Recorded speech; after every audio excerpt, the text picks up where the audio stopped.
அனைவருக்கும் வணக்கம். நான் அவர்களே நாம இன்னைக்கு இந்த வீடியோவில் என்ன பார்க்க போகிறோம் அப்படின்னா கிரேட் 10 உடைய சாப்டர் 12 எலக்ட்ரிசிட்டி இருக்கிற கான்செப்டில் ஃபைனல் டாபிக் என்ன அப்படின்னா heating effect of electric current அப்படிங்கிற கான்செப்ட் தான் பார்க்க போகிறோம்.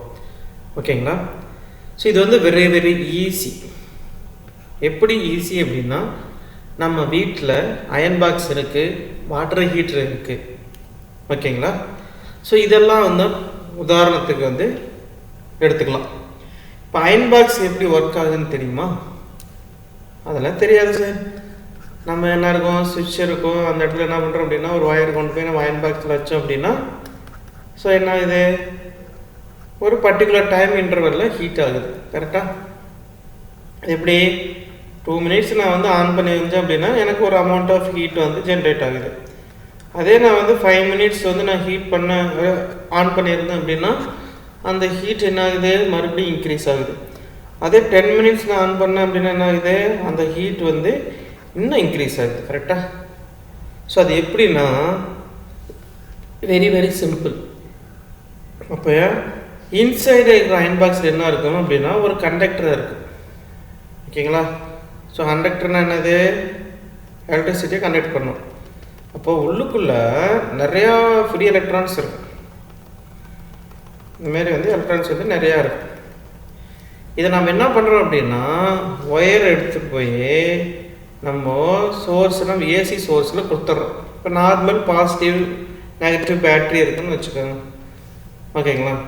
ஸோ இந்த மாதிரி கனெக்ட் பண்ணும்போது என்ன ஆகுது அப்படின்னா நமக்கு இந்த பேட்டரியிலிருந்து ஒரு எனர்ஜி வந்து கிரியேட் ஆகி அது வந்து என்ன பண்ணுது, இது எல்லாத்தையும் புஷ் பண்ணுது. அப்போ ஃப்ளோ ஆஃப் எலக்ட்ரான்ஸ் வந்து ஆக்ட் ஆகுது. அப்போ இந்த எலக்ட்ரான்ஸ் ஒரு இடத்துலேருந்து இன்னொரு இடத்துக்கு மூவ் ஆகுதா, அதை என்ன பண்ணுறோம் அப்படின்னா இன்பிட்வீனில் நம்ம ஒரு ரெசிஸ்டரை கொண்டு வரோம். எதுக்கு, என்ன பர்பஸாக நம்ம ரெசிஸ்டர் யூஸ் பண்ணுறோம், இந்த ஃப்ளோ ஆஃப் எலக்ட்ரான்ஸ் வந்து தடுக்கிறதுக்கு. கரெக்டாக? ஆமாவா இல்லையா? ஸோ அந்த மாதிரி பண்ணும்போது என்ன ஆகுது அப்படின்னா இந்த இடத்துல நம்ம இமேஜின் பண்ணிக்காங்க, நம்ம 2 கையுமே வந்துட்டு நல்லா தேய்ச்சோம் அப்படின்னா என்ன ஆகுது, ஹீட்டு ஜென்ரேட் ஆகுதா, ஆகுமா இல்லையா? ஸோ அந்த மாதிரி இந்த போர்ஷனில் நமக்கு ஃப்ளோ ஆஃப் எலக்ட்ரான்ஸ் வந்து நிறைய அமௌண்ட்டில் இருக்குது. நம்ம அதில் பண்ணோம் அதிகமான வேல்யூ இருக்கிற ரெசிஸ்டர் அங்கே வச்சுருக்கோம். ஸோ அதனால் ஃப்ளோ ஆஃப் எலக்ட்ரான்ஸ் வந்து டிஸ்டர்ப் ஆகிறதுனால என்ன ஆகுதுன்னா அந்த இடத்துல ஹீட் வந்து ப்ரொடியூஸ் ஆகுது. ஸோ இந்த மாதிரி வந்து அந்த கண்டக்டர் சுற்றியும் வந்து என்ன ஆகுதுன்னா டெம்பரேச்சர் வந்து இன்க்ரீஸ் ஆகுது, ஹீட் வந்து ஃபஸ்ட் ஜென்ரேட் ஆகும். ஓகேங்களா? இந்த கான்செப்ட் தான் heating effects of electric current. அதாவது ஒரு கரண்ட் மூலயமா எப்படி ஹீட் வந்து ஜென்ரேட் பண்ணலாம் அப்படிங்கிற கான்செப்ட் தான் heating effects of electric current. புரிஞ்சிருக்குன்னு நினைக்கிறேன். ஸோ அதை எப்படி வந்து ரெப்ரசன்ட் பண்ணுறாங்கன்றதை பார்ப்போம். ஓகேங்களா? ஸோ இதுக்கு நம்ம பெரிய கம்பு சுற்றுற வேலையெல்லாம் எதுவும் தேவையில்லை. நார்மல் கான்செப்ட் இருந்தாவே போதும், வேறு எதுவுமே கிடையாது. ஸோ இதில் என்ன சொல்லியிருக்காங்க அப்படின்னா ஒன்றும் இல்லைங்க, வெரி ஈஸி. ஒரு சிம்பிள் சர்க்யூட் நம்ம எடுத்துக்கணும். ஸோ இதுதான் என்னுடைய பேட்ரி. இதில் ஒரு ரெசிஸ்டர் நான் வந்து யூஸ் பண்ணிக்கிறேன். ஓகேங்களா? இது என்ன பண்ணுறோம் அப்படின்னா ஒரு ஒயர் மூலயமா கனெக்ட் பண்ணிடுறேன். ஓகேங்களா? இது பாசிட்டிவ், இது நெகட்டிவ். ஸோ இப்போ என்ன இருக்கும் அப்படின்னா இந்த கண்டக்டரில் நமக்கு நிறைய சார்ஜ் கேரியர்ஸ் இருக்கும். கரெக்டாக? ஸோ அதை வந்து Qன்னு வந்து ரெப்ரசன்ட் பண்ணுறோம். இப்போ இதில் இந்த பேட்டரி என்ன இருக்குது, அந்த சார்ஜ் வந்து நம்ம என்ன பண்ணுறோம், ஒரு இடத்துலேருந்து இன்னொரு இடத்துக்கு நம்ம மூவ் பண்ணுறதுக்கான எனர்ஜி வந்து வோல்டேஜ்னு சொல்கிறோம், பொட்டன்ஷியல் டிஃப்ரென்ஸ். ஓகேங்களா? இப்போது இந்த இடத்துல ரெசிஸ்டர் இருக்கா, இந்த ரெசிஸ்டர் வழியாக தான் என்னது எலக்ட்ரான்ஸ் வந்து மூவ் ஆகும். ஆக்சுவலாக நம்ம சர்க்யூட் டயக்ராமில் கரண்ட் டைரக்ஷன் வந்து பாசிட்டிவ்ல வந்து நெகட்டிவில் கொடுப்போம். ஆனால் எப்படி உண்மையாக நடக்குது அப்படின்னா எலக்ட்ரான்ஸ் வந்து எப்பவுமே நெகட்டிவ்லேருந்து பாசிட்டிவ் நோக்கி தான் போகும், எப்பவுமே ஆப்போசிட் டைரக்ஷன். புரிஞ்சுக்கிட்டீங்களா? ஓகேங்களா? அது ஃப்ளோ ஆஃப் எலக்ட்ரான்ஸ் வந்து கரண்ட் டைரக்ஷனுக்கு ஆப்போசிட்டில் இருக்கும். ஓகேவா? ஸோ இந்த மாதிரி ப்ராசஸ் தான் நம்ம பண்ண போகிறோம். ஓகேங்களா? ஸோ ஃபஸ்ட் என்ன பண்ண போகிறோம் அப்படின்னா நம்ம ஹீட் வந்து ப்ரொடியூஸ் பண்ணுறதுன்னு சொல்கிறோமா, அப்போது அந்த அமௌண்ட் ஆஃப் ஹீட் நம்ம எப்படி ரெப்ரசன்ட் பண்ணுறோம் அப்படின்னா கேபிட்டல் லெட்டர் ஹெச். ஏன் அப்படின்னா அந்த ஹீட்டோட ஃபர்ஸ்ட் லெட்டர் தான் நம்ம யூஸ் பண்ணுறோம். ஓகேங்களா? இது எப்படி வருதுன்றதை நம்ம ஃபஸ்ட்டு ஐடென்டிஃபிகேஷன் பண்ணுவோம். ஃபஸ்ட்டு நான் இந்த இடத்துல இருக்கிற சார்ஜ் வந்து ஒரு பர்டிகுலர் பிளேஸுக்கு நான் சார்ஜ் வந்து மூவ் பண்ணுறேன். எப்படி மூவ் பண்ணுறேன்? Through potential difference. இந்த ப்ராசஸ் பேர் என்னது? ஒர்க். கரெக்டாக? ஒர்க்னா என்னது? Force into displacement. இப்போ ஃபோர்ஸ் என்னது? நான் இங்கே எடுத்துருக்கிறத பொட்டன்ஷியல் டிஃப்ரென்ஸ். டிஸ்பிளேஸ்மெண்ட் என்னது? சார்ஜ் வந்து ஒரு இடத்துல இருந்து இன்னொரு இடத்துக்கு மூவ் பண்ணியிருக்கு. ஓகேவா?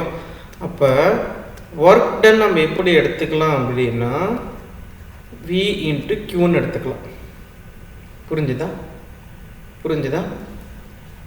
இப்போது நம்ம எலக்ட்ரானிக் பர்பஸ் நம்ம யூஸ் பண்ணுறதுனால இந்த ஒர்க் டன் என்னென்னு எடுத்துக்கலாம் அப்படின்னா ஒரு ரெசிஸ்டர் வழியாக நம்ம ஒர்க்கை நான் மூவ் பண்ணுறதுனால அதை வந்து என்ன பண்ணுறேன் அப்படின்னா பவர்னு எடுத்துக்கிறேன்.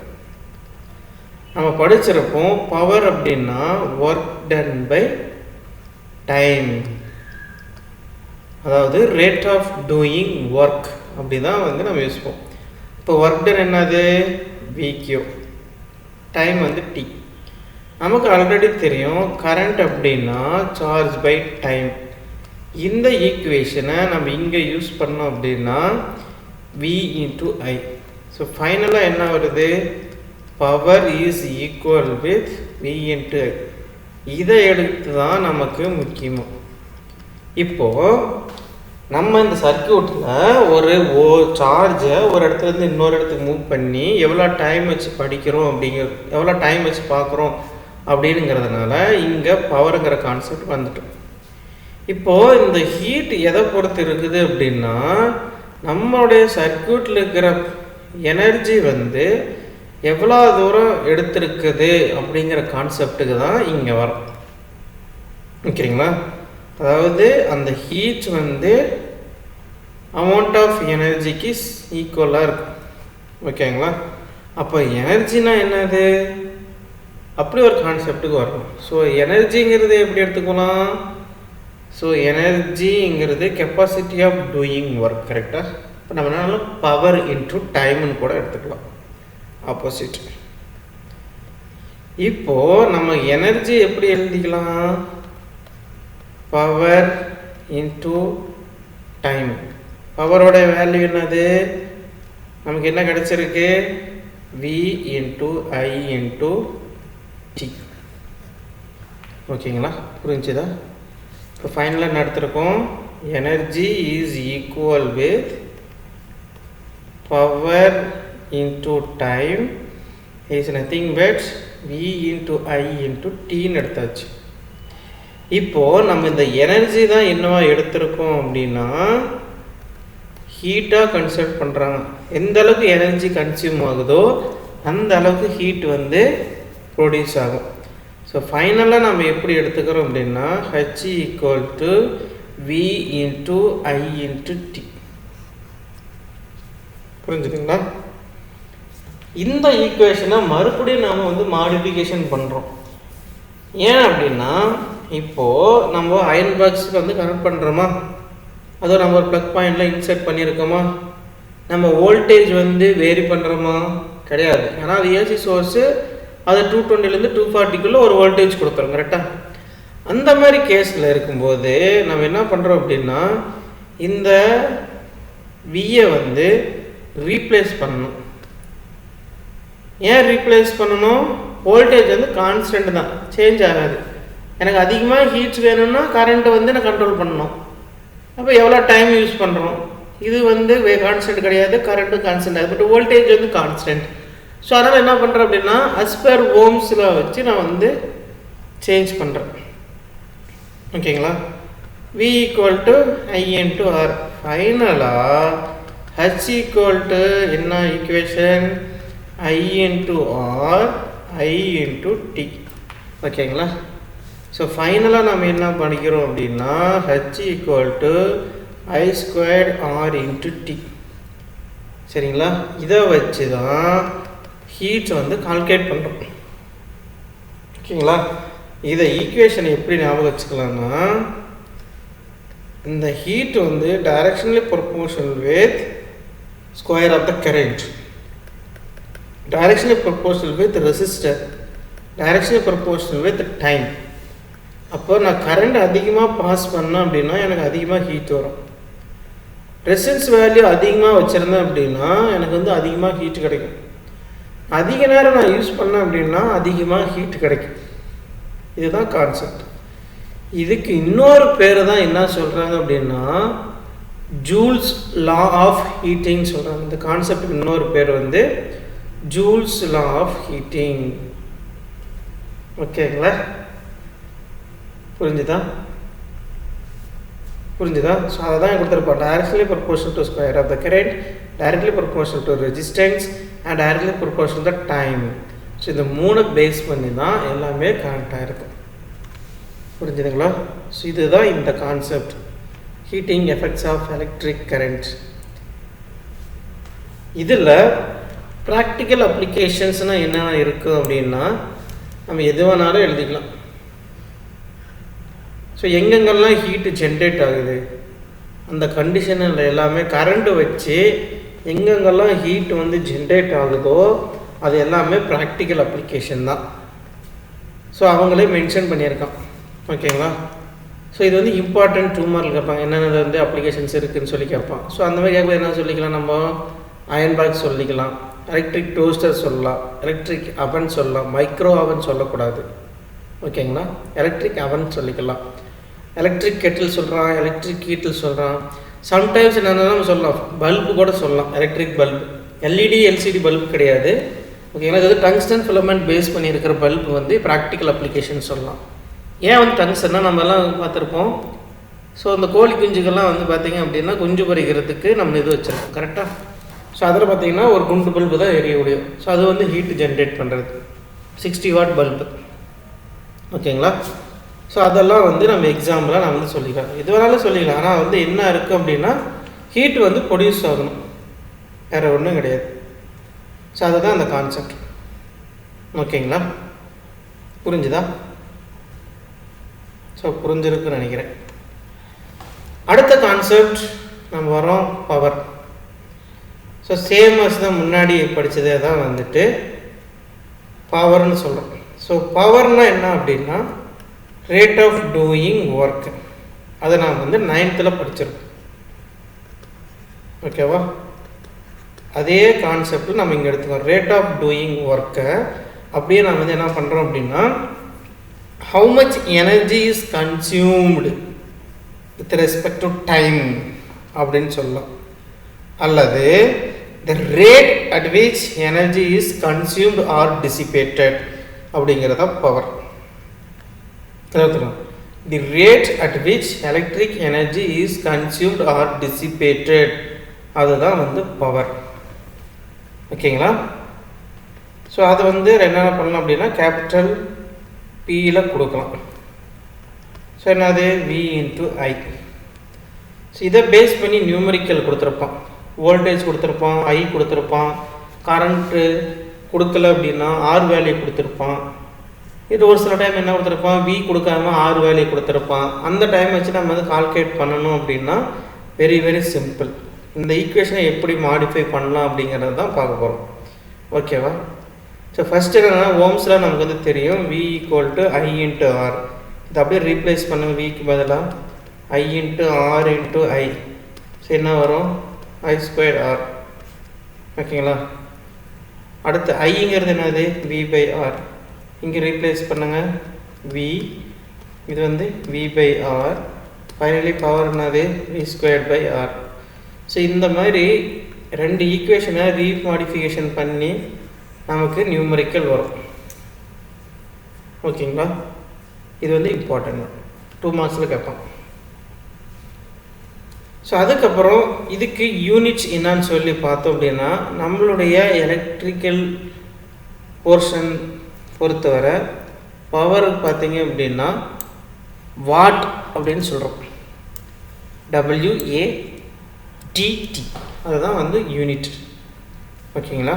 அதாவது யூனிட் ஆஃப் பவர் அப்படிங்கிறது என்னன்னா what. Power equal to V into I. அப்படின்னா 1 வோல்ட் பொட்டன்ஷியல் டிஃப்ரென்ஸ் கொடுக்குறோம், 1 ஆம்பியர் கரண்ட். ஓகேங்களா? அப்போது 1 வோல்ட் பொட்டன்ஷியல் டிஃப்ரென்ஸ் வச்சு நம்ம 1 ஆம்பியர் கரண்ட் வந்து கன்சியூம் பண்ணுச்சு அப்படின்னா ஒரு சர்க்கியூட்டில், அந்த சர்க்கியூட்டினுடைய பவர் வந்து 1 வாட் அப்படின்னு சொல்கிறாங்க. அவ்வளோதான். 1 வாட்னா என்னது? 1 வோல்ட் பொட்டன்ஷியல் டிஃப்ரென்ஸில் 1 ஆம்பியர் கரண்ட் வந்து ஒரு சர்க்கியூட் கன்சியூம் ஆச்சு, இல்லைன்னா டிஸ்பேஸ் ஆச்சு, அந்த மாதிரி இருந்துச்சு அப்படின்னா தட்ஸ் கால்டு 1 வாட். 1 வாட்டுங்கிறது என்னன்னா 1 வோல்ட் இன்ட்டு 1 ஆம்பியர். ஓகேங்களா? இப்போது நம்ம வீட்டில் யூஸ் பண்ணுறது எல்லாமே என்ன பண்ணீங்க அப்படின்னா அதோட யூனிட் வந்து டிஃப்ரெண்ட். அது என்னன்னா கிலோ வாட் ஹார். இப்போ 1 வாட்டுன்னு சொல்லியாச்சு. ஓகேங்களா? அதை வந்து 1 கிலோ வாட்டுக்கு மாத்திரம் என்னது? 1000 வாட். ஓகேவா? இப்போது ஹார் இருக்கும். ஓகேங்களா? 1 ஹார் வந்து என்னது? 60 மினிட்.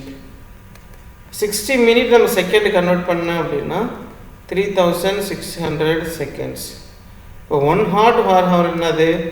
1000 what into 3600 seconds. இதை எடுத்தோம் அப்படின்னா 10 பவர் 3 36 இன்ட்டு 10 பவர் 2. அப்போ என்ன வரும்? 36 into 10 power 5 kilowatt second. Sorry, kilowatt இது வாட் செகண்ட் வரும். இதை ரீமாடிஃபை பண்ணுறதுக்கு 3.6 இன்ட்டு 10 பவர் 6. இது என்னன்னா நம்ம ஜஸ்ட் ஈஸியாக மெமரைஸ் பண்ணிக்கிறது. So watt into second. இதை நம்ம என்ன எடுக்கலாம் அப்படின்னா ஜூன் கூட எடுத்துக்கலாம். So capital letter G. அப்போ 1 கிலோ வாட் ஆரை செகண்ட் கன்வெர்ட் பண்ணோம் அப்படின்னா 3.6 into 10 power 6 watt second. Or can write 1 kilo watt ஆருங்கிறது 3.6 இன்ட்டு 10 பவர் 6 பாசிட்டிவ் 6 ஜூல் இப்படின்னு கூட எடுத்துக்கலாம். ஸோ இதை பேஸ் பண்ணி என்ன வரும்னா நமக்கு பவர்னா என்ன, இப்போ எவ்வளோ வந்து நம்ம கன்சியூம் பண்ணியிருக்கிறோம் எனர்ஜி ஒரு பல்பு. ஸோ அந்த மாதிரி பேஸ் பண்ணி தான் நியூமரிக்கல் இருக்கும். ஓகேங்களா? ஸோ நம்ம அடுத்த வீடியோவில் எக்ஸசைஸ் கொஸ்டின் டிஸ்கஸ் பண்ணலாம், இன்டெக்ஸ் கொஸ்டின் வந்து டிஸ்கஸ் பண்ணலாம். ஓகேங்களா? ஸோ இந்த பார்ட் உங்களுக்கு பிடிச்சிருக்குன்னு நினைக்கிறேன். ப்ளஸ் வந்து இந்த டவுட் வந்து கிளாரிஃபை இருந்தது அப்படின்னா, கிளாரிஃபை ஆகாமல் இருந்தது அப்படின்னா நீங்கள் கமெண்ட் பண்ணுங்கள், உங்களுக்கு டவுட் கிளாரிஃபை பண்ணுறோம். ஓகேங்களா? ஸோ நன்றி, வணக்கம். ஸோ இந்த வீடியோவை உங்கள் ஃப்ரெண்ட்ஸுக்கு ஷேர் பண்ணுங்கள், லைக் பண்ணுங்கள், மறக்காமல் கமெண்ட் பண்ணுங்கள். நன்றி, வணக்கம்.